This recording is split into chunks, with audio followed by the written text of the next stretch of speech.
In other action in Austria, it was great to see an Aussie 1-3 in the Formula 3 feature race with America's Logan Sargent in there between them. Melbourne's Oscar Piastri, who we first interviewed at Brands Hatch in 2017 when he was racing British Formula 4, won from the first lap for Prema in this his first Formula 3 appearance. Great drive. We've long been touting Logan Sargent as an American with a big future, and third place went to the Australian Alex Peroni, the Tasmanian who suffered neck injuries when a sausage curb launched him skywards at Monza last September. We raised a large chunk of money for Alex last winter, thanks to a number of items donated by Formula 1 drivers, including Lewis, Mika Hakkinen, Kimi, Daniel, Max, and even Doug Hurley, the SpaceX astronaut we all watched recently taking that launch in Florida. It's also worth pointing out that the increasing use of sensors to define track limits are there partly because of the accident that Alex suffered over that sausage curb at Monza. The Sunday reverse top 10 Formula 3 sprint race was won by another Antipodean, on this occasion the Kiwi Liam Lawson. He took victory from the 2019 Macau winner Richard Verschoor, and the 2019 British Formula 3 champion Clement Novalak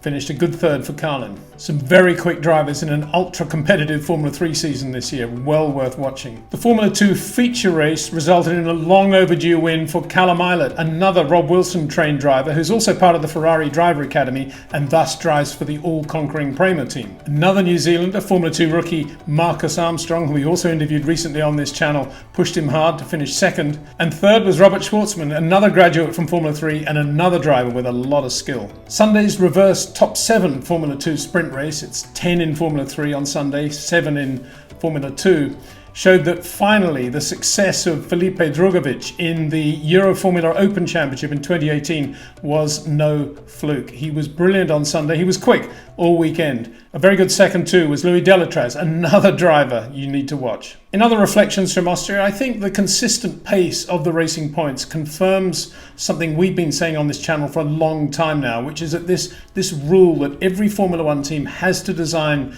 and build its own car is long overdue for review. I know there are going to be a lot of changes coming up. I know there are going to be a lot more standardized parts on the cars.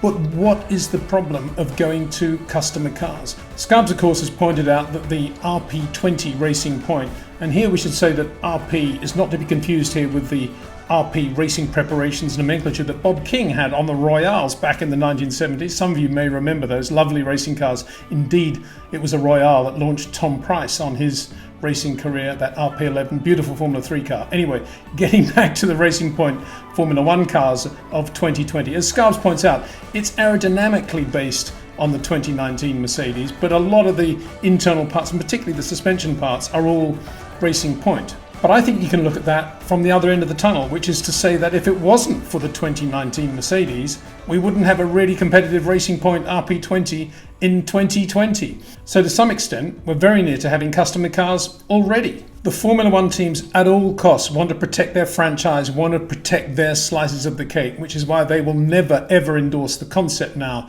of customer cars.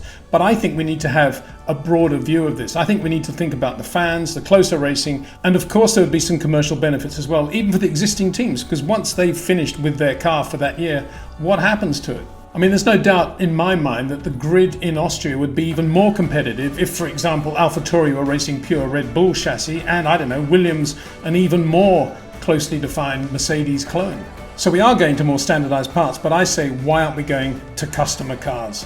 As a final thought, it was great to see the tents and the porta cabins in the paddock in Austria. The word luxury, I think, no longer has a place in Formula 1 in the way we try to sell Formula 1. We need to be thinking about efficiency. We need to be thinking about tuning ourselves into the next era. And the porta cabins were a perfect match.